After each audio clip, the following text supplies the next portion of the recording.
Bonsoir à tous. Donc, on va commencer cet enseignement sur la divine volonté. Donc, la dernière fois, j'ai choisi comme thème, nous avons choisi comme thème de travailler sur justement l'activité de l'âme dans la divine volonté, parce qu'il y avait un certain nombre de personnes qui se posaient des questions sur ce thème-là. Donc, on va essayer tous ensemble et moi, je vais commencer et vous allez aussi m'aider dans cette réflexion, dans cette démarche et dans cette évolution de la divine volonté. Au nom du Père qui me crée, au nom du Fils qui me rachète et au nom de l'Esprit Saint qui me sanctifie. Amen. Fiat. Et viens, Esprit Saint, viens par la puissante intercession du cœur immaculé de Marie, ton épouse bien-aimée. Viens, Esprit Saint, viens par la puissante intercession du cœur immaculé de Marie, ton épouse bien-aimée. Viens, Esprit Saint, viens par la puissante intercession du cœur immaculé de Marie, ton épouse bien-aimée. Seigneur, que cet enseignement soit fait dans ta sainte divine volonté. Donne-nous, fais que nous possédons toutes tes pensées. Donne-nous ta parole, tes réflexions, tes lumières. Apporte-nous toutes les grâces nécessaires à la bonne compréhension de tous les enseignements que Louisa, ta divine secrétaire, ta petite secrétaire, nous a donnés. Amen.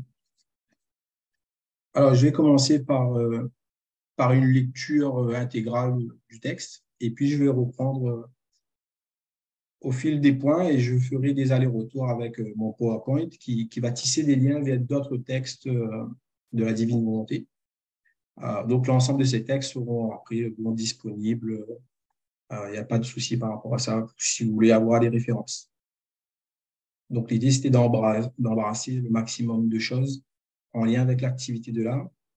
Et vous verrez, il y a un thème particulièrement qui va s'en dégager. Alors, l'activité de l'âme dans l'immensité de la divine volonté. Ces actes rejoignent tous les créatures et le Créateur lui-même. Étant dans mon état habituel, je me suis trouvé soudainement en dehors de mon corps, au milieu d'une vaste mer. J'ai vu une machine. Son moteur fonctionnait, l'eau en jaillissait dans toutes les directions. Ces jets d'eau se rendant jusqu'au ciel, aspergeaient tous les saints et tous les anges. Ils se rendaient même au trône de l'Éternel. Coulaient abondamment à ses pieds et redescendaient vers la mer. J'étais étonné de tout cela et je me disais, qu'est-ce que cette machine?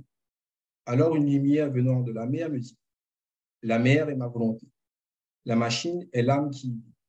Le moteur est la volonté humaine œuvrant dans la mienne. Quand l'âme agit dans ma volonté, le moteur fait démarrer la machine. Ma volonté qui est la vie des bienheureux est aussi celle de l'âme qui vit dans ma volonté. Il n'est donc pas surprenant que l'eau de ma volonté, propulsée par la machine, atteigne le ciel et, rayonnant de gloire et de lumière, arrose tout sur son passage, jusqu'au trône, pour revenir vers la mer pour le bien de tous. Ma volonté est partout. Les actes accomplis de ma volonté ruissellent partout, sur la terre et dans le ciel. Ils ruissellent vers le passé, parce que ma volonté a toujours existé. Vers le présent, parce que ma volonté est encore active. Vers le futur, parce que ma volonté existera à jamais. Comme ils sont beaux les actes réalisés dans ma volonté, puisque ma volonté comporte toujours de nouvelles joies, ces actes sont de nouvelles joies pour les bienheureux. Ils complètent les actes des saints qui n'ont pas pu être accomplis dans ma volonté. Ils sont de nouvelles grâces pour toutes les créatures. Par la suite, je me sentis anxieuse parce que durant cet enseignement, je n'avais pas vu mon doux Jésus. Avançant à moi, Jésus me serra dans ses bras en me disant, « Ma fille, pourquoi es-tu si tourmentée? Ne suis-je pas la mère ?» Alors, ici, dans ce texte-là, on entre dans toutes les connaissances de la divine volonté que nous donne Jésus sont des connaissances, on va dire, voilà, qui nous envoient à chaque fois vers le ciel. Hein. Mais là, on entre dans, je vais utiliser mes propres mots, hein, dans la mécanique divine. On entre vraiment dans l'architecture vraiment de la divine volonté. Et, et le mot qui interpelle, en tout cas moi qui m'a interpellé, mais je pense que ça fait la même chose pour tout le monde, c'est le mot machine. C'est assez étonnant d'avoir ce mot machine alors qu'on parle de choses spirituelles. Mais voilà, tout va prendre son sens ensuite. Alors donc, pour alors je vais parler de certaines choses évidentes pour ceux qui connaissent bien la divine volonté, mais comme je sais qu'en ligne aussi, il y a des personnes qui découvrent aussi, ça sera par la même occasion le moment aussi de comprendre certaines choses intéressantes. Alors, la vaste mer, la mer, donc il le dit clairement, c'est la divine volonté. La divine volonté est manifestée à chaque fois dans les écrits, soit par le soleil, euh, pour montrer ben voilà, ce côté, le soleil qui rayonne sur toute la créature partout et en faisant un acte simple qui est d'émettre de la lumière. Et tantôt, il manifeste, il symbolise sa divine volonté par la mer pour souligner le côté immense, immense, euh, voire même insondable, profond, vivant aussi, parce que la mer est vivante, où il y a les créatures, ils vivent, c'est rempli de poissons. Le côté aussi où la mer, il y a toujours les vagues, toujours en mouvement, mais en même temps, la mer est toujours là, toujours au même endroit. Extérieurement, on voit la mer qui bouge par les vents, etc. Mais la mer est toujours stable, toujours au même endroit, à l'image du soleil aussi d'ailleurs. Et la mer nous entoure. Parce qu'on entre dans la mer, ben, on se sent entouré partout. Donc la mer entoure vraiment toutes les créatures, etc. Donc, quand il prend l'image de la mer, c'est vraiment pour souligner cette dimension immense, omniprésente, qui est la divine volonté. Alors, dans cette mer immense, Luisa voit une machine. Donc, elle n'arrive pas, en tout cas, à décrire exactement, mais cette machine, qu'est-ce qu'elle fait? Cette machine fait jaillir de l'eau, donc de l'eau de la divine volonté, par des jets, qui arrivent jusqu'au ciel, asperge les saints et tous les anges, et même jusqu'au trône de l'Éternel. Et donc la question, elle est en rouge. Hein. Elle pose la question, qu'est-ce que cette machine? Et on sait que quand Luisa pose la question, c'est que Jésus, à l'intérieur d'elle, a fait aussi poser cette question. Enfin, on nous demande de nous interpeller. Là. Il faut se questionner. Qu'est-ce que cette machine? Qu'est-ce que c'est? Et il nous explique. La mer est ma volonté. La machine est l'âme qui y vit. Le moteur est la volonté humaine œuvrant dans la mienne. Alors ici, on comprend déjà qu'est-ce que l'âme doit faire. L'âme doit faire jaillir la divine volonté vers le ciel, vers toutes les créatures, vers toute la création. Mais attention, l'âme doit faire ça, donc l'âme, c'est cette machine. L'âme sera animée par le moteur de sa volonté, mais œuvrant dans la mienne. C'est là où on a un point clé. Œuvrant dans la mienne, c'est-à-dire que la volonté humaine, qui est un moteur, donc un moteur, qu'est-ce qu'un moteur? Un moteur, c'est un système, on va dire, avec des éléments mobiles qui permet de produire quelque chose. Donc, en termes un peu simples, hein, c'est ça un moteur. Et donc, on voit bien que dans l'âme, il y a bien, d'ailleurs, il y a les trois puissances dans l'âme faites à l'image de Dieu. Et parmi ces trois puissances, on a la volonté humaine. Donc, cette volonté, ce moteur, doit œuvrer dans la volonté divine, c'est-à-dire dans un autre moteur. Enfin, si on suit, le moteur, c'est la volonté humaine, donc on doit œuvrer dans la divine volonté, c'est-à-dire que ce moteur-là doit prendre appui sur le moteur de la divine volonté. Ce qui signifie aussi que ceux qui ne vivent pas dans la divine volonté sont bien des machines, ont bien une âme qui fonctionne comme une machine, qui sont bien dotés d'une moteur qui est une volonté humaine, mais qui n'agissent pas dans la divine volonté.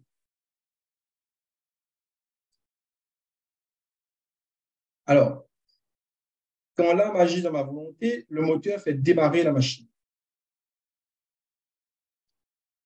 Donc, il dit bien, quand l'âme agit dans ma volonté, le moteur fait démarrer la machine. Donc, si l'âme n'agit pas dans la divine volonté, la machine ne démarre pas. La machine de l'âme ne fait rien. ne fait pas jaillir l'eau, etc., enfin l'eau de la divine volonté vers les bienheureux et tout ce qui s'ensuit. Alors, moi, je m'arrête un petit instant ici et je vous pose la question, bon, si une personne peut répondre, à quoi pourrait bien ressembler ce système, d'après vous, qui fait projeter l'eau l'eau de la divine volonté vers la création? Est-ce que quelqu'un aurait une idée de à quoi pourrait bien ressembler ça? Alors, il me dit, on sait que c'est une machine pour l'instant, mais on ne sait pas vraiment plus. Une machine avec un moteur qui propulse l'eau sous forme de jet, mais voilà, on n'a pas la description exacte. Moi, en tout cas, en lisant ça, des liens se sont créés dans ma tête par rapport à d'autres lectures, d'autres passages. Et donc, une image s'est imposée à moi et je voudrais savoir, vous, de votre côté, comment est-ce que vous l'imaginez, cette machine-là? En Est-ce que fait, oui, oui, excuse-moi. Moi, je l'imaginerais pas telle une machine, mais je prendrais plutôt une autre image, celle d'une éponge. oui, Tu comprends le qui truc? va, bien sûr. En fait, c'est comme si que, en fin de compte, la divine volonté, c'était comme si que c'était une pompe.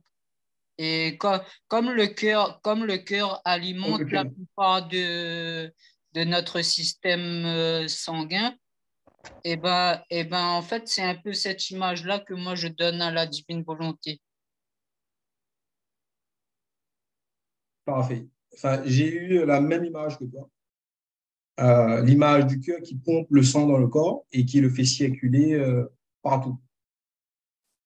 Mais ce n'est pas celle que j'ai retenue finalement et je suis passé à un autre mécanisme, et même si celui-là est juste, ce mécanisme-là est juste, le cœur, enfin, l'âme de la divine volonté agit aussi comme une pompe qui fait circuler à travers lui la divine volonté. Mais je vais vous proposer une autre image pour rester en fait finalement dans le domaine de la mécanique. Cette autre image, alors je vais essayer de partager justement l'autre texte. C'est un bateau avec une roue. Alors, qui a parlé? Parce que je ne vois pas. C'est Malika qui a parlé d'un Ah, d'accord. bateau avec une roue. Mhm. Alors, vous voyez là mon PowerPoint? Vous le voyez? Oui, François, est-ce que vous pourriez mettre Oui. nos images en haut, enfin nos visages, est-ce que vous pouvez les déplacer pour qu'on puisse bien voir les textes? Parce qu'autrement, c'est coupé, on ne voit pas les textes en entier. Et ça serait bien que vous puissiez nous mettre en hauteur ou je ne sais pas. Normalement, vous savez, chacun en haut à droite de votre écran, il y a marqué affichage.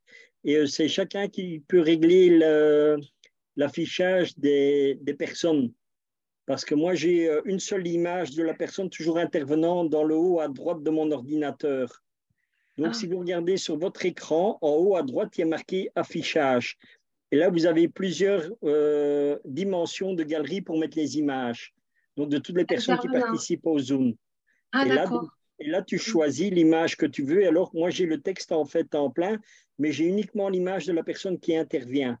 Et ça, Parfait. c'est valable pour tout le monde. Merci. Voilà, comme ça, tout le monde peut régler son affichage à son propre écran. Merci, Richard. Très bien. Je continue. Oui. Alors donc oui, c'est vrai, hein, comme j'aurais dû le définir aussi comme préalable, hein, donc, mais là, on va utiliser, je vais prendre une image, mais à chaque fois qu'on prend une image, c'est pour présenter une facette de la divine volonté, hein. Donc, l'image du cœur, c'est la première image qui m'est venue vraiment, spontanément, mais qui nous présente une facette. Mais là, on va travailler sur une autre facette de la divine volonté qui n'exclut pas en fait les autres images qu'on peut avoir, qu'on puisse avoir. Donc, il ne faut pas limiter la divine volonté, bien sûr, à une image. Donc là, j'ai mis dans ce PowerPoint un extrait du tome 6 du premier du 1 10 du 1er novembre, non, du octobre 1903.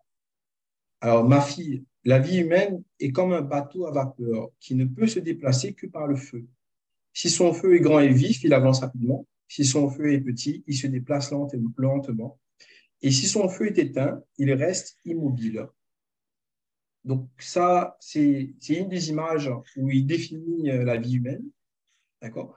Pas une description de l'âme, mais il dit la vie humaine. L'âme en fait partie. Et on est toujours dans l'ordre de la description mécanique aussi.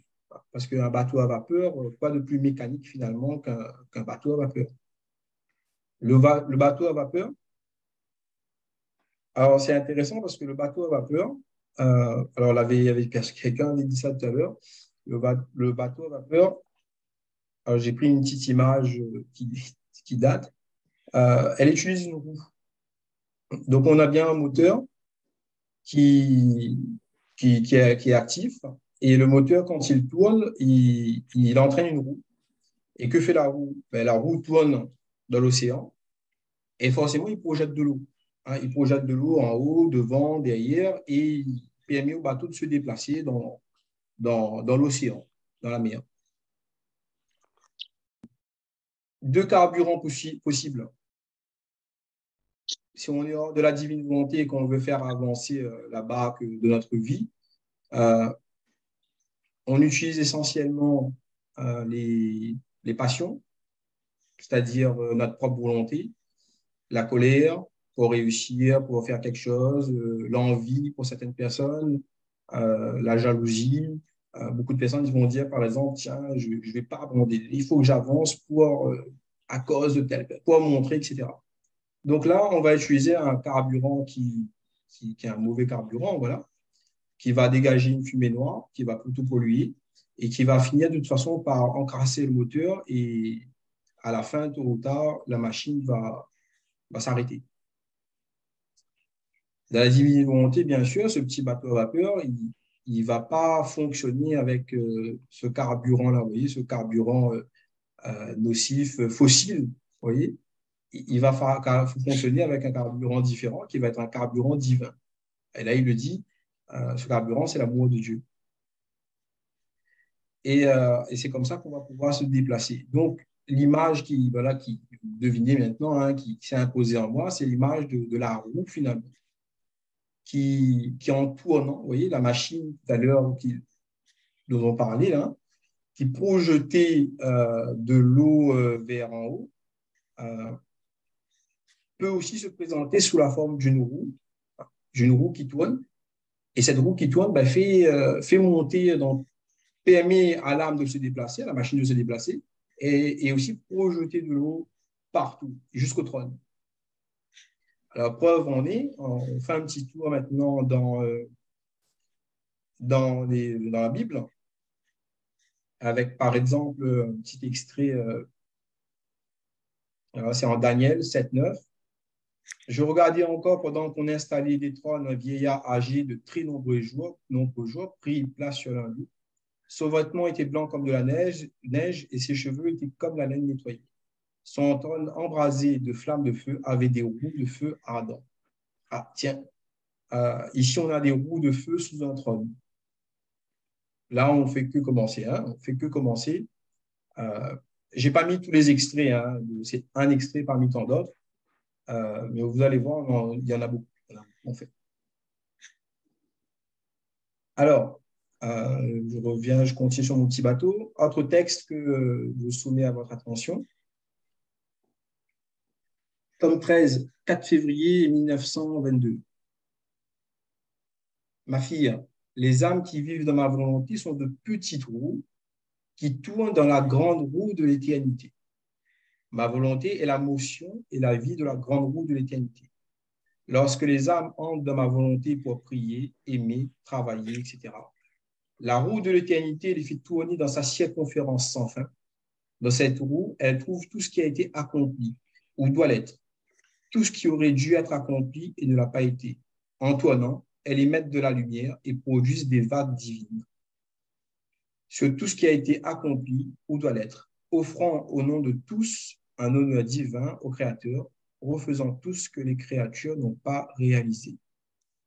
Donc, là, ça y est. Vous voyez, là, ici, on a cette référence, cette première référence, donc on est au tome 13, hein, où on parle justement de la machine de la divine volonté, la machine de l'âme de la divine volonté. Et là, il nous explique que les âmes sont des petites roues. Vous voyez, donc là, on a cette référence-là que j'ai mis en rouge, sont des petites roues qui tournent liées à la grande roue de l'éternité. Et donc là, on est bien dans l'activité de l'âme. Donc là, on est dans une vraie activité de l'âme dans la divine volonté, en lien avec la grande roue de l'éternité. Alors, ma volonté est la motion. La motion fait référence à un mouvement animé d'une volonté. Quand on a une motion, ce n'est pas un mot qui prend au hasard, hein, donc il y a bien la notion de volonté et de mouvement en même temps. Hein. Une volonté continue, mais pas, pas un mouvement désordonné, un mouvement voulu, voilà, animé d'une volonté.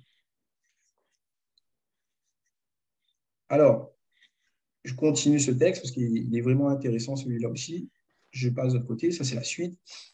Oh, comme il est beau de voir une âme entrer dans ma volonté, lorsqu'elle y entre, la grande roue de l'éternité lui donne une corde pour faire tourner dans sa vaste structure. Et sa petite roue s'engage dans des tours éternels. La corde de la grande roue la met en communication avec toutes les cordes divines. Alors, je saute un petit peu après. Donc, lorsque l'âme entre dans ma volonté, même par une simple acceptation ou par son abandon, je lui donne une corde pour qu'elle fasse tourner sa roue. Et sais-tu combien de tours elle tourne? Elle tourne autant de fois que les esprits pensent, que les créatures jettent un regard, prononcent des paroles, font des pas, accomplissent des travaux. Alors, texte magnifique qui n'est pas fini, hein, il y en a d'autres encore, ça continue, et ça envoie toujours autant de lumière que du début à la fin. Mais vraiment très beau texte, parce qu'il nous dit même qu'il tourne, hein, qu'il compte. Et donc, ça y est, on a l'activité de l'âme de la divine volonté. C'est cette volonté, pour revenir à notre texte, donc la volonté de l'âme, en lien avec la divine volonté, avec la grande roue de l'éternité. Donc, animer cette petite roue qui va être animée par la grande roue de l'éternité, qui va tourner donc dans cette vaste structure de l'éternité. Et donc là, on est vraiment dans cette activité-là. Alors, comment on y entre? Comment on y entre dans la divine, dans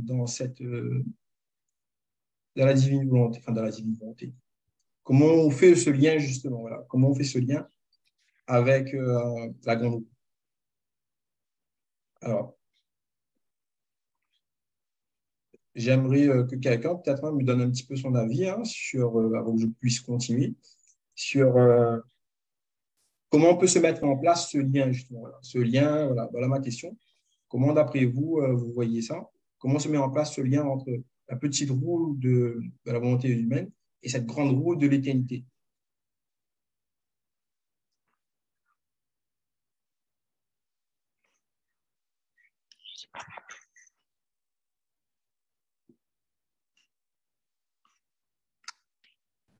Peut-être avec les autres petits trous également. Alors non, pas comme ça. Faut le vouloir. Par le vouloir. Alors, est-ce que tu peux répéter ta question? Alors, comment la petite roue de l'âme va pouvoir se mettre, comment dire, être entraînée par la grande roue de l'éternité? L'infusion.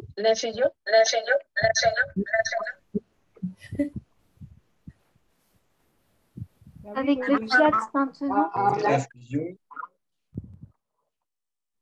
Avec Alors, Jésus, la confusion avec Jésus. C'est Voilà. lui qui vient agir en nous. Alors, ah oui, alors je continue toujours. Alors, du coup, alors c'est écrit en fait, hein. C'est écrit, hein. C'est écrit. Lorsque l'âme entre dans ma volonté, même par une simple acceptation ou par son abandon, abandon est un mot important ici, je lui donne une corde pour qu'elle fasse tourner sa roue. Voyez. Donc, on est toujours en lien avec notre texte d'origine, hein, c'est-à-dire que cette machine qui fonctionne, sauf que là, on essaie de comprendre, enfin, en tout cas, moi, c'est ce vers quoi j'ai tendu, comprendre comment ça fonctionne. Voilà, c'est beau de voir cette machine, comment faire fonctionner. Et donc, ça fonctionne par un acte d'abandon. En fait, c'est un mécanisme spécial qui permet à la petite roue de se mettre en union, en fait, avec la grande roue de l'éternité. La grande roue de l'éternité, c'est l'acte unique. Donc, je sais que c'est une notion qui, parfois, perturbe un petit peu, parce que nous, on fait plein de petits actes. La grande roue de l'éternité, c'est en tout cas une facette de la grande roue de l'éternité, hein, c'est l'acte unique. Enfin, l'acte unique a une facette, c'est d'être cette grande roue, dans ce sens-là, de l'éternité, qui fait ce mouvement, la même chose, c'est-à-dire de tourner, hein, d'imprimer ce mouvement qui est stable dans l'éternité et ce mouvement qui se propage dans toutes les directions et dans le passé, le présent et le futur, qui est stable et toujours lié à un point fixe qu'on appelle le point éternel, le point de l'éternité. Donc, cette grande roue tourne, donc l'âme doit entrer dans la divine volonté, lier sa volonté à cette grande roue. Pour le lier, il faut un mécanisme, et ce mécanisme s'appelle le mécanisme d'abandon. On appelle ça, ou bien, voilà, par une simple acceptation, l'acte de confiance, ou par son abandon. Donc là, il nous donne à ce moment-là une corde. Alors, ils appellent ça aussi les ailes de l'abandon. Et c'est ça qui va nous lier, en fait, avec l'acte unique pour bénéficier de ce mouvement, en fait, éternel, saint, etc. Voilà, donc ça, vous savez. Alors, pour imaginer un petit peu, hein, c'est une image, hein, voilà, bien sûr, je cherche et ça, c'est un petit peu mieux parfois de faire une petite image. Petite image d'un mécanisme, on voit, vous voyez ici, là, sur le plateau, j'espère qu'on voit ma souris. On voit un plateau plus grand qui tourne et une petite roue là qui est en contact, vous voyez. Donc, cette petite roue-là, elle tourne. Donc, elles tournent ensemble. Ce que la grande roue fait, ben, la petite roue, elle fait aussi. Et donc, quand la grande roue tourne, si la grande roue tourne plus vite, la petite roue tourne plus vite aussi. Voire même que la force de cette petite roue, on pourra faire tout ce qu'on veut, par exemple, pour arrêter cette petite roue, on ne pourra jamais l'arrêter. Pourquoi on ne peut pas l'arrêter? Parce qu'elle est animée de la grande roue de l'éternité. Bon, c'est une image, bien sûr, une image. Mais voilà, c'est pour appuyer un petit peu mon propos.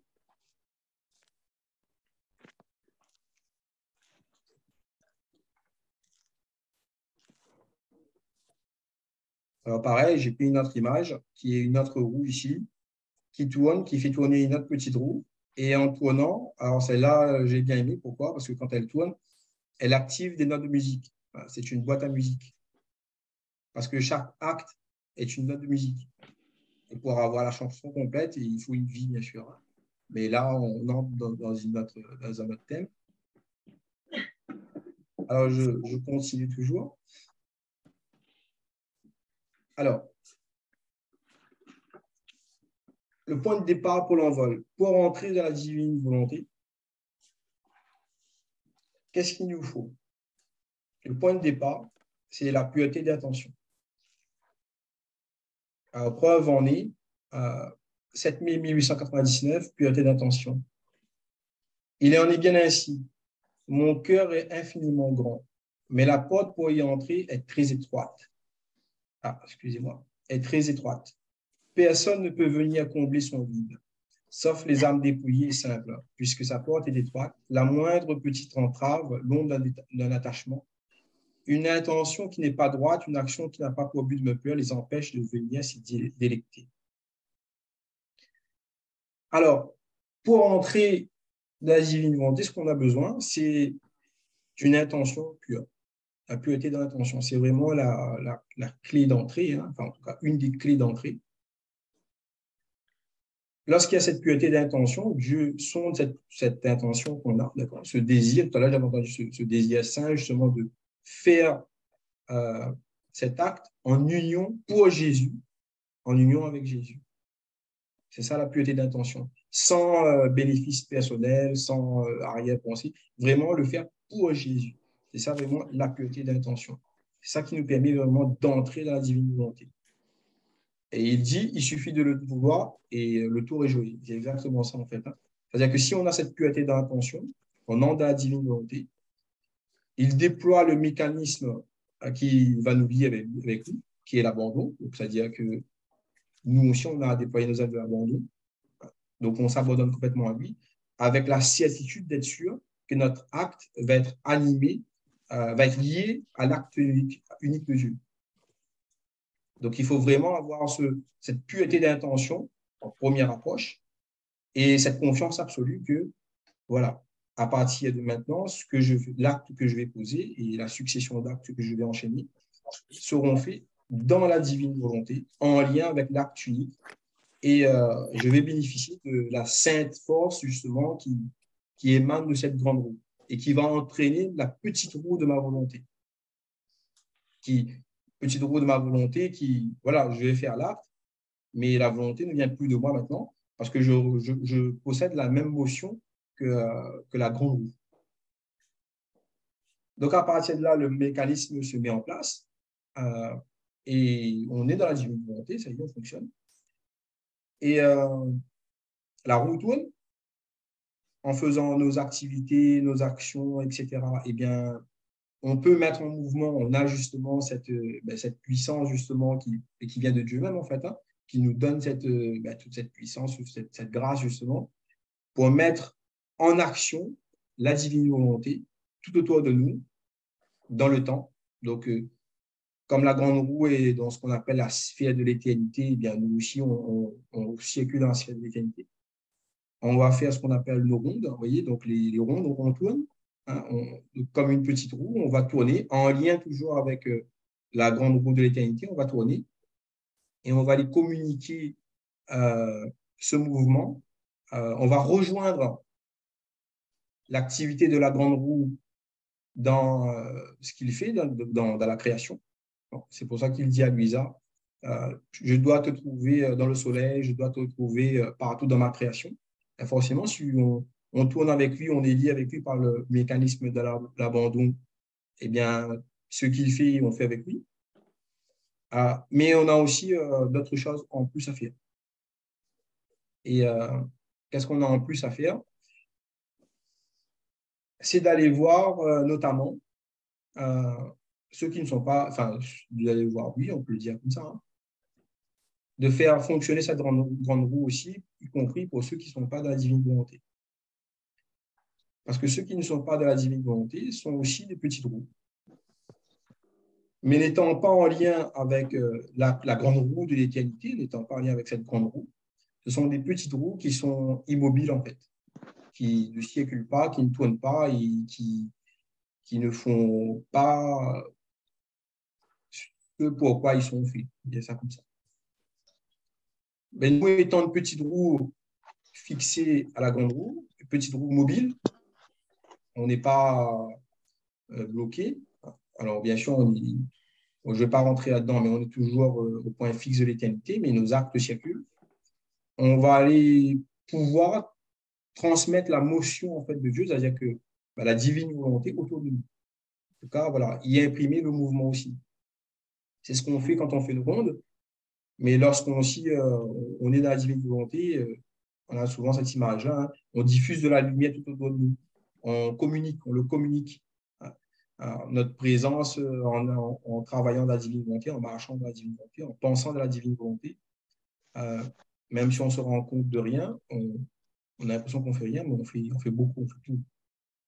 Et on va littéralement communiquer ce mouvement tout autour de nous, en fait. Alors, à ce niveau-là, est-ce qu'il y a quelques questions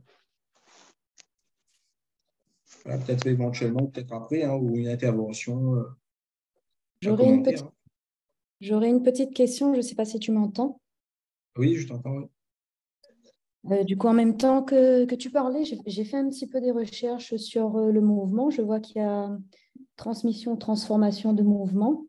Et je me demandais, enfin, je me posais la question, donc en fait, avec la roue d'entrée qui est peut-être, enfin, si je vois ça comme ça, la volonté humaine et on arrive à la roue de sortie, donc du coup à la volonté divine, donc c'est ce qu'il va être quand on est dans la divine volonté.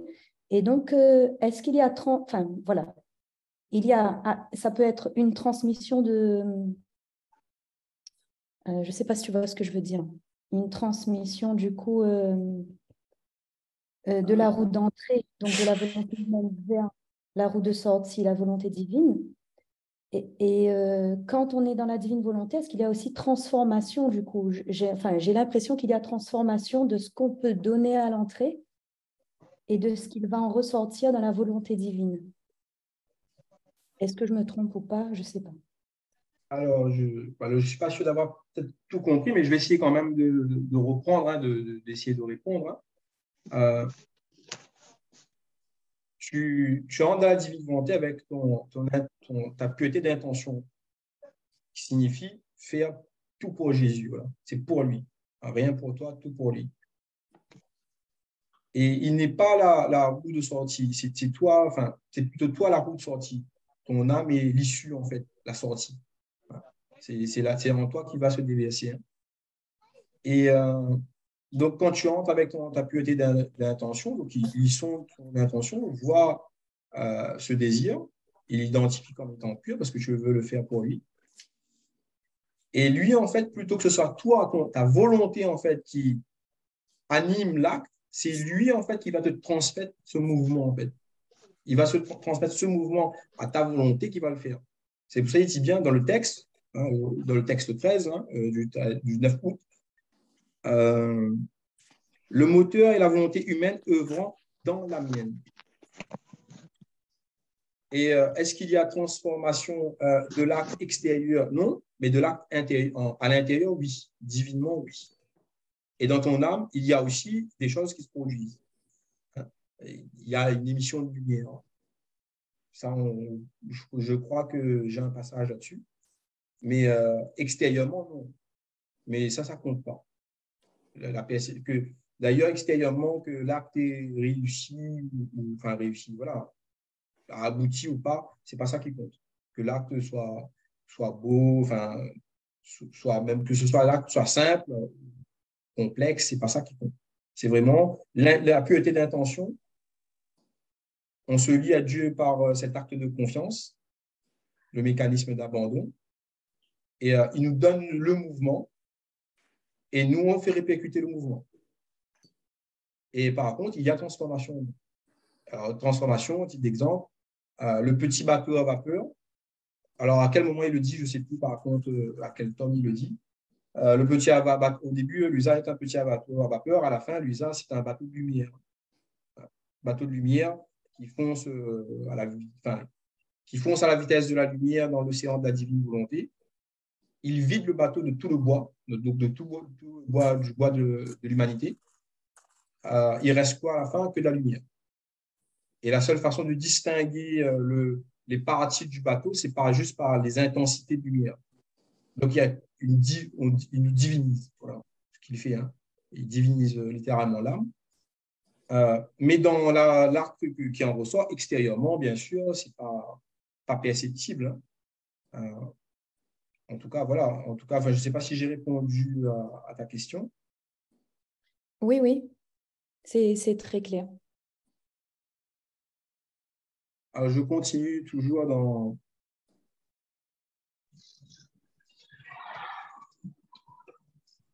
Alors, tome 16, 91 août 1924. Ton âme sera cette petite roue et ma volonté te servira de ressort pour que tu tournes toujours avec rapidité.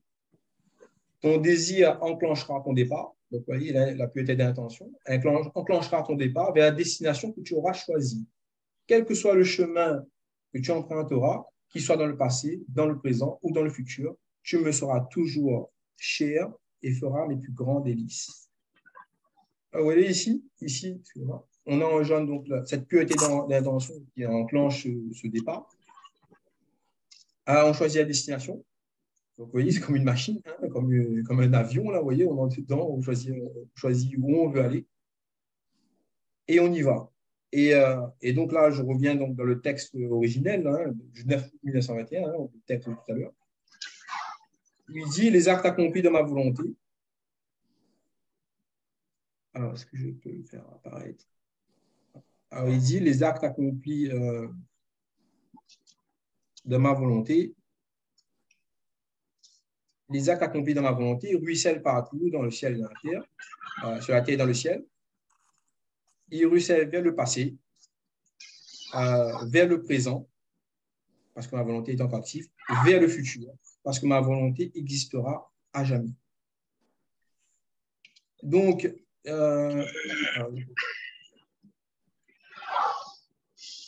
c'est bien, voilà, c'est exactement ça. Cette petite roue, vous voyez, donc là, on a bien la confirmation. Vous voyez, voilà, j'ai pris ce passage-là. On a bien la confirmation que cette machine qui fait ruisseler partout la divine volonté, on avait vu tout à l'heure, c'est bien cette roue de la volonté qui tourne, c'est bien une roue. Encore toute le leçon. Et comment? Encore oui. toute le leçon. Alors, hein? Ah oui, on voit bien. Ça met des sens, je ne sais pas comment. Il y a un micro. On peut couper les micros là, s'il vous plaît, pour que François puisse continuer son exposé. Merci. Alors, donc, on a bien donc cette partie-là, on l'a traitée, donc qui fait jaillir justement l'eau de la divine volonté. Et on a aussi justement ici, ça valide bien ce qu'on disait au départ, cette roue nous permet d'aller où on veut, que ce soit, enfin cette roue, la divine volonté bien sûr, hein, voilà, nous permet bien de nous aller où on veut, y compris dans le passé, le présent, le futur. Alors, pour l'expliquer, je ne prétends pas pouvoir l'expliquer non plus comment, hein, mais voilà, ça peut faire l'objet d'autres thèmes, hein, mais voilà, donc la grande roue, en fait, donc, la roue, c'est une facette, c'est une façon de voir. On peut le percevoir aussi comme étant une grande sphère, ce qu'on appelle la sphère de l'éternité aussi, voilà. Donc, qui englobe tout le temps, tous les temps, passé, présent, futur. Donc, on est en lien avec cette grande structure, en fait, qui nous permet de transcender, en fait, tout ce que l'humanité peut faire. Donc là, on est dans l'ordre du divin. Alors, ici, juste, bon, voilà, je l'ai déjà expliqué. Petite explication, donc voilà, donc sur le mécanisme qui nous permet de lier, de nous relier à la grande roue de l'éternité. Cela se passe comme pour un moteur qui a sa roue principale au centre, avec plusieurs autres petites roues se trouvant autour et demeurant immobiles. Lorsque la roue principale tourne, les petites roues perçoivent la motion, mais n'arrivent pas à toucher la roue principale. Ce sont les gens qui ne vivent pas dans la divine volonté. Ils ne touchent pas la roue principale. Elles ne savent rien de ce que fait la roue principale, ni des biens qu'elle contient. Mais il y a une petite roue, non immobile, qui, par le moyen de mécanismes spéciaux, tourne continuellement en faisant sa tournée au milieu de toutes les petites roues, pour ensuite se joindre à chaque motion de la roue principale et recommencer sa tournée au milieu des petites roues. Alors, moi, je trouve ça vraiment magnifique. Donc, voilà, donc on est cette machine, justement, qui œuvre dans la divine volonté, cette petite roue qui va aller faire la tournée de la création, tournée de la rédemption, de la sanctification. Et pas que, hein, même dans nos actes quotidiens, en fait, ce sont toujours des tournées qu'on fait. Donc, voilà, dans tout ce qu'on fait, c'est toujours des tournées. Donc, à chaque fois qu'on fait un acte, c'est un tour. Donc, vous clignez des yeux, c'est un tour. Vous battez, je ne sais pas combien de fois les yeux de la journée, vous faites autant de tours. À chaque acte que vous faites des tours. Combien vous en faites, nous, on ne sait pas, mais sachez que le Seigneur Jésus-Christ compte. Il compte chaque tour que vous faites, chaque tour qu'on fait. Chaque tour, tout est comptabilisé. Et donc, voilà. Donc, nous, on n'a pas imaginé, on n'arrive pas à imaginer, c'est pas comptable pour nous, on n'arrive pas à le comptabiliser. Mais Jésus le comptabilise. C'est pour ça aussi qu'il le dit à chaque fois à Luisa, que ton envol soit rapide. À chaque fois, il me dit, tu dois être vif, tu dois être rapide. Et tout à l'heure, il m'est venu à l'image un exemple hein, pour aider à mieux peut-être à comprendre ce propos. J'ai l'exemple, par exemple, moi, le matin, quand je me réveille, euh, comme beaucoup de personnes, j'ai ce rituel qui est d'aller boire, faire couler mon café. Et souvent, mon petit garçon, il aime bien en fait venir avec moi à ce moment-là. Alors, qu'est-ce qu'il fait quand j'arrive devant la machine à faire café? Il vient à côté de moi, donc la machine est trop haute pour lui. Et il me regarde et il est encore tout petit, hein, il a un an et demi, il ne parle pas encore. Et il me regarde avec ses yeux et il tend les bras vers moi. Il me fait comprendre j'aimerais faire couler le café. Vous voyez, donc, il me fait comprendre son intention. Et il tend les bras vers moi. Donc, il ouvre ses petites ailes de l'abandon. Et moi, qu'est-ce que je fais? Eh ben, je descends mes bras. D'où je suis, je me baisse. Je l'attrape dans mes bras. Je le soulève. Et je l'emmène en fait à côté de la machine. Et là, il aime bien appuyer sur le petit bouton qui fait couler le café. C'est son petit acte à lui, en fait. Vous voyez, donc, il apporte ça. Voilà ce que nous, on fait. Le petit acte dans la divine volonté. Le petit acte à nous. Alors, la question, c'est qui a fait couler le café? C'est lui ou c'est moi? C'est tous les deux, hein? Non, mais voilà, donc Dieu a fait 99%, Dieu a fait 99% du travail, et lui, il appuie juste sur le petit bouton, donc il fait et voilà, son petit acte. Le café coule, et on est content tous les deux. Moi, il est content, il applaudit, il voit le café qui coule, qui jaillit, vous voyez, comme les fontaines, là. Nous, c'est le café du matin. Ça parfume, il y a le parfum. Ce café, il est jamais le même même tous les jours, à chaque fois qu'on le fait, c'est jamais le même. Et on le répète à chaque fois, on le répète à chaque fois, et plus on le répète, plus on a confiance, plus je vois que au début, je l'attrapais, il avait un petit peu peur peut-être, et là, il gagne en confiance, il gagne en confiance, et plus il gagne en confiance, plus il s'abandonne, plus il s'abandonne.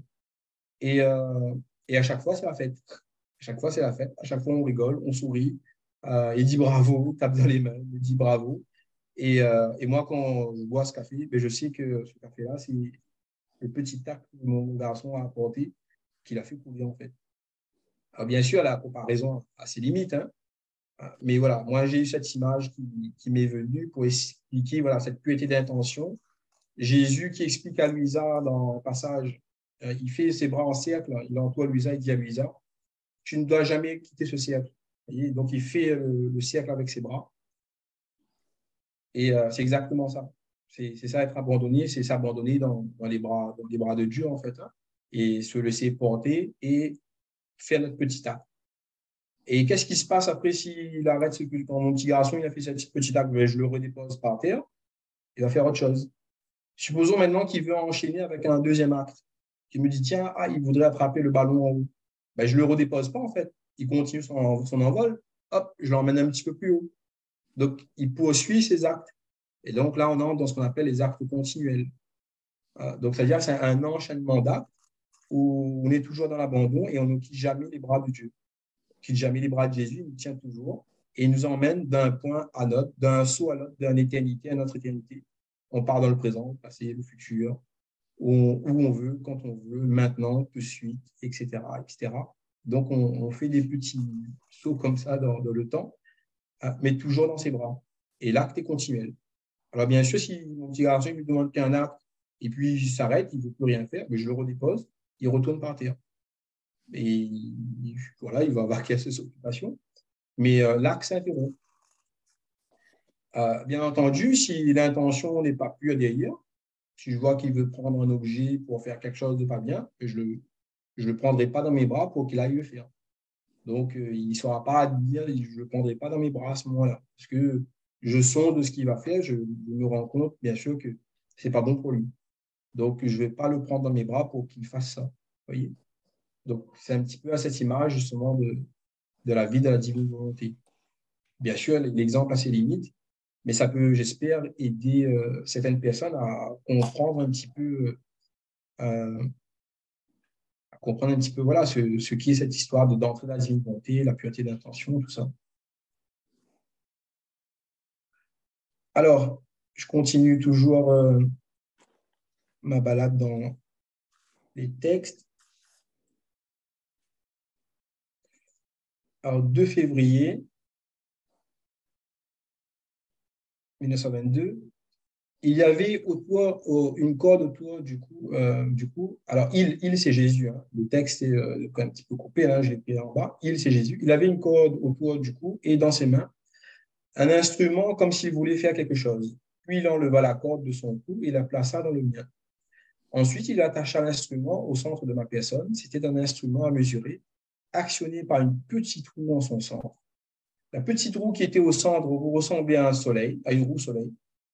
Jésus se mirait en elle, comme s'il voulait vérifier si son adorable personne apparaissait bien dans sa totalité en elle. Comme sa personne apparaissait dans cette petite roue soleil, Jésus était très heureux et semblait prier.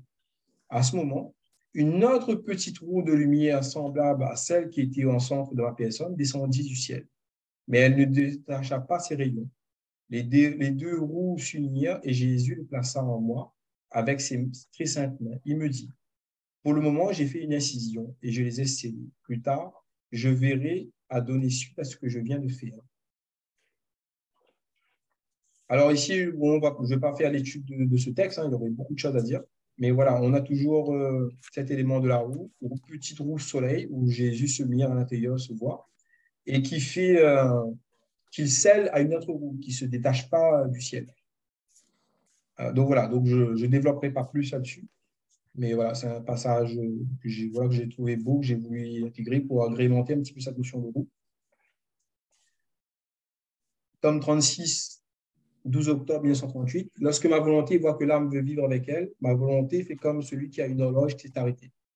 Il tire sur la chaîne et l'horloge se remet en marche pour marquer les heures et les minutes et servir de guide durant la journée de l'homme.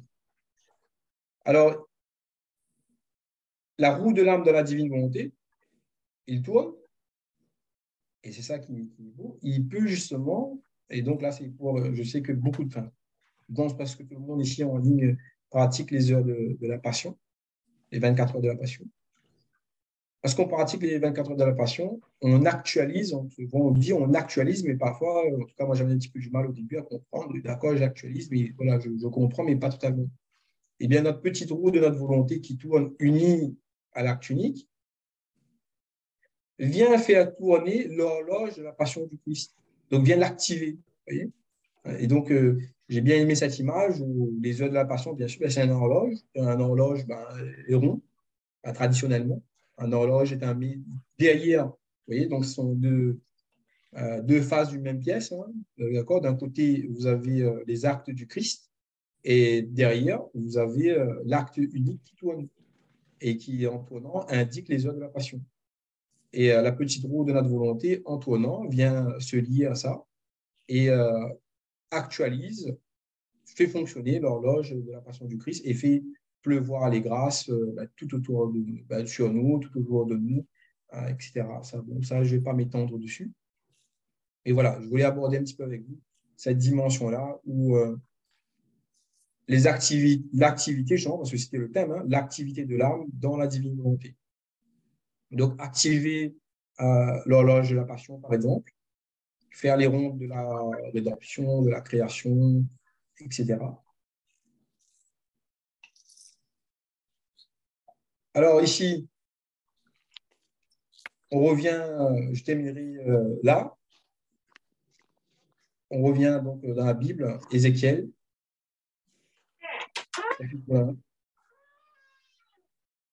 J'ai vu les vivants. Il y avait une roue à terre à côté de chaque vivant pour leurs 4 visages. Ces roues et leurs éléments scintillaient comme de la chrysolite. Tous les 4 avaient même forme. L'aspect de leurs éléments était tel que les roues paraissaient imbriquées l'une dans l'autre. Quand elles avançaient dans les 4 directions, elles avançaient sans s'écarter. Leur pourtour était grand et effrayant, rempli de scintillements autour de chacune des 4 roues. Quand les vivants avançaient, les roues avançaient à côté d'eux. Quand les vivants s'élevaient de terre, les roues s'élevaient. Là où l'esprit voulait aller, ils allaient, et les roues s'élevaient avec eux. L'esprit du vivant était dans les roues. Alors, je ne vais pas expliquer tout ce passage, hein, et je ne peux pas non plus pouvoir tout expliquer. Mais voilà, il y a cette notion de roue pour dire qui est déjà en fait présent dans la Bible, encore une fois. Voilà, c'est explicité vraiment dans la divine volonté avec les mécanismes. Mais il y a déjà cette notion-là.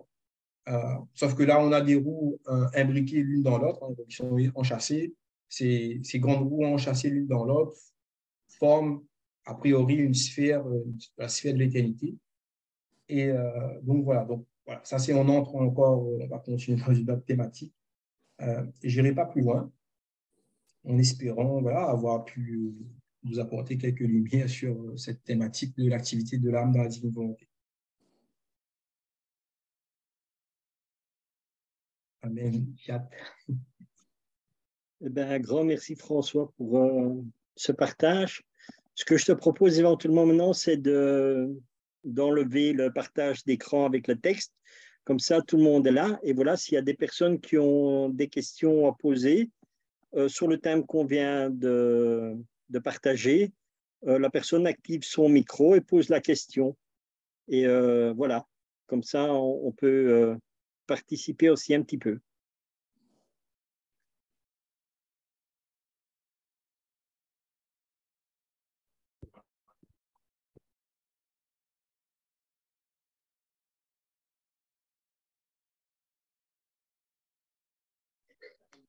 A priori, ça a l'air d'être clair, François.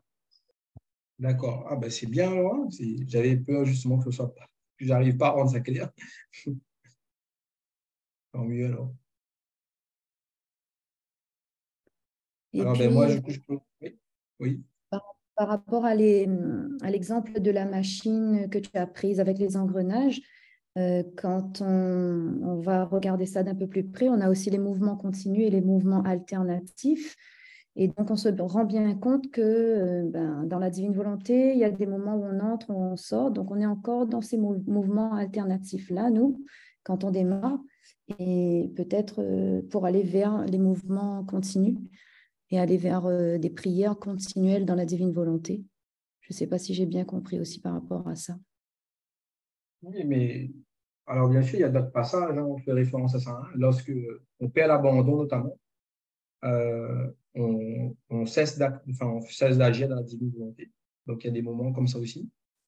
Alors, tout à l'heure, il y avait une question sur la transformation aussi de l'âme. Hein. Lorsque la roue tourne, hein, là, il y a un passage là-dessus hein, que je n'ai pas mis pour ne pas dire trop non plus le document.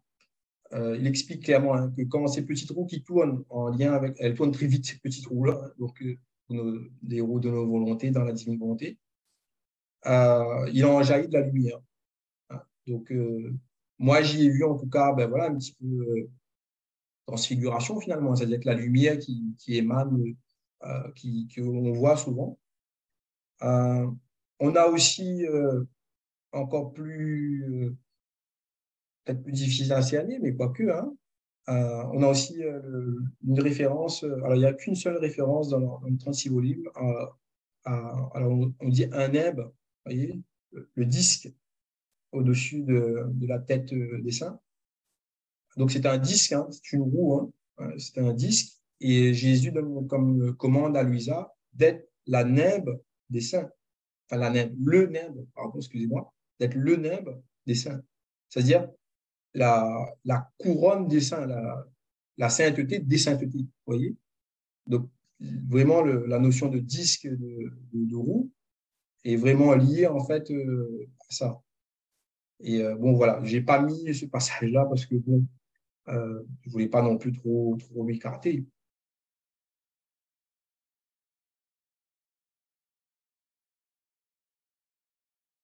Mais est-ce que ça vous a aidé, en tout cas, est-ce que ça vous a aidé à conceptualiser, enfin, à visualiser peut-être, voilà, un petit peu.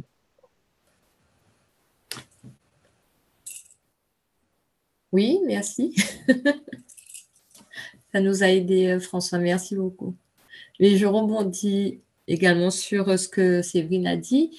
Mais quand on parle de prière continuelle, dans la divine volonté, ça devient plutôt nos actes qui deviennent prières, c'est ça. Donc, nos actes que nous faisons dans la divine volonté deviennent des prières en fin de compte. Exactement. On agit avec l'acte unique. Et à partir de là, tout est ça, en fait. Hein. Et voilà, c'est une vraie transformation. On fait, on travaille avec, vraiment, voilà, pour le coup, on travaille vraiment avec la puissance de Dieu. Moi, enfin, je le lisais avant, mais quand j'ai vu cette image, la petite roue qui est tournée par la grande roue, euh, c'est vrai, c'est un moteur en fait, hein, c'est vraiment un moteur. Hein, un moteur, ça fonctionne exactement comme ça, un système d'engrenage comme ça. Si la petite roue se désolidarise de la grande roue, qu'est-ce qui se passe? Adam, quand il a quitté la volonté, il s'est désolidarisé de la grande roue. Alors, il a tourné encore un petit peu parce qu'il avait la motion originelle qu'il avait qu'il avait. Et donc, il a conservé un petit peu de ce mouvement. Il a vécu 900 ans, ou peut-être plus, je ne sais pas. Peu importe. Hein. Il a conservé un petit peu de ce mouvement originel. Et après, qu'est-ce qui se passe de cette petite roue-là? Ben, ça ralentit, et jusqu'à s'arrêter.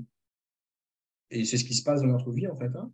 C'est-à-dire que, voilà, donc on démarre, on avance, et puis ben voilà, l'être humain s'affaiblit et jusqu'à l'arrêt total, en fait. Hein. Alors que dans la divine volonté, à l'origine, tel que ça a été pensé par Dieu, l'homme devait rester toujours joint à sa divine volonté et avoir un acte continuel, toujours alimenté, toujours frais, toujours nouveau, toujours avoir la même puissance que Dieu, la même sainteté, le même mouvement. Et voilà, donc ce que le Père a fait, le Fils fait pareil. Et c'est exactement ça, en fait. Hein.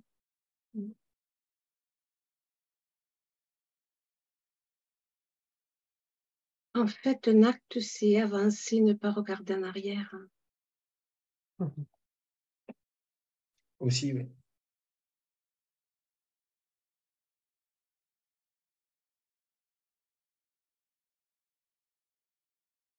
Merci beaucoup, François.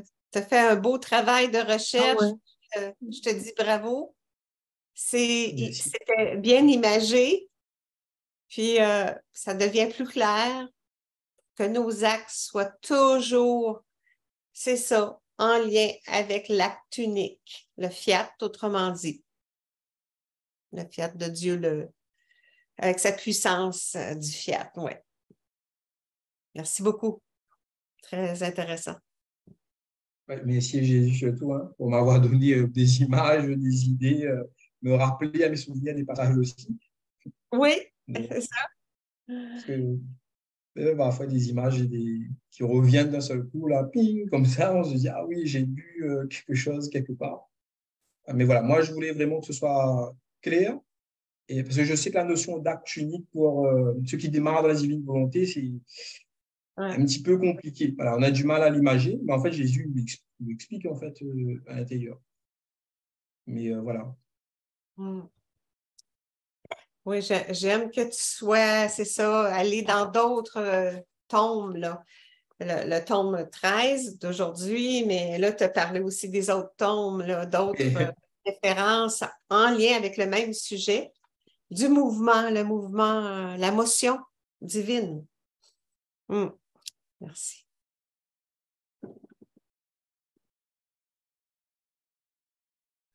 Eh bien, voilà. S'il n'y a plus personne qui a de questions à poser sur le thème, on va arrêter l'enregistrement comme ça.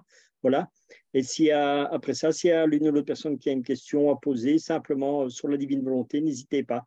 Donc maintenant, je mets fin à l'enregistrement et on pourra le partager. Donc, vous le retrouverez sur les réseaux sociaux et partagez-le autour de vous parce que voilà, ça peut apporter des éclaircissements aux personnes qui commencent dans la divine volonté et même déjà celles qui sont déjà depuis un petit temps dans la divine volonté.